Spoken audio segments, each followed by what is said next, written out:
To Another Place, a prayer of St. G. We are seated in the hospital, UC Davis Medical Center, in isolation for one purpose, to heal. This too the Church, in isolation, to manifest the divine being. In itself your divine nature is hid from all living, dwelling in that light whereunto no creature can approach, and made all things out of nothing, in which the glory of your wisdom, goodness, and power are seen.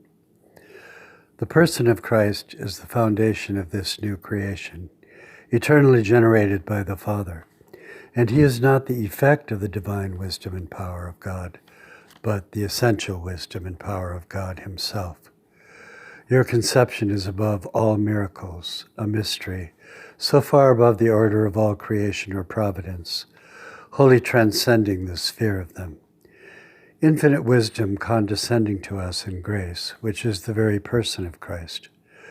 None without infinite understanding can comprehend this, only you.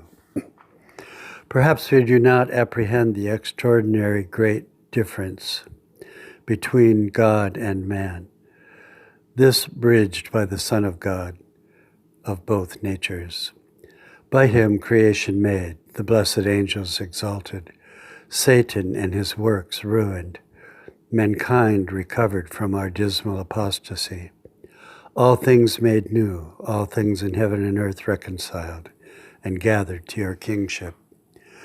One day we all will die and go to another place, there to be told what was the purpose of the world. Why were we blind to it? Man was made to serve God in all things, in his person, in our soul and body, in all our faculties, powers, and senses, all that was given to us by you. We are not our own, but to be subject to you, to live with you and to love you. You have sovereign power over all things in heaven and earth. You reign over us. We have no comprehension of the next life, but that you are there, living in perfection of all things. We do not know the mind of the Lord. You do not enter us into the eternal counsels of the triune God. We but stand on the shore of these oceans of beauty and of truth. You are good, you are wise, and have power. In your eternal love for us, these operate the beauties of a paradise far above the Elysian fields of the Greeks or the pleasurable lands of Islam. Man is joined to God, to your human nature in the Son, in ways which are now incomprehensible.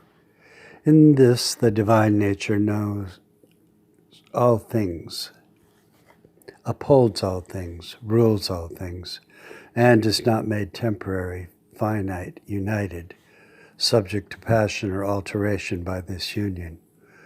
Nor is the human nature rendered immense, infinite, omnipotent. Neither shall we be these things. In our salvation you removed the enmity between us and God, this by the blood of your cross. Our blessedness there is the participation and communion with your life. We are now united to you by the faith freely given to us, and then we will see all that is. In heaven we will know you by love, with a clear knowledge of your infinite beauty and goodness. The glory that God designed to accomplish in and by the Son is now made evident to us. And behold, we behold openly and plainly the whole glory of God manifested and seen in the Son. What we now long for, expect, and desire will be fully ours. We will see the glory of God in Jesus Christ. Amen.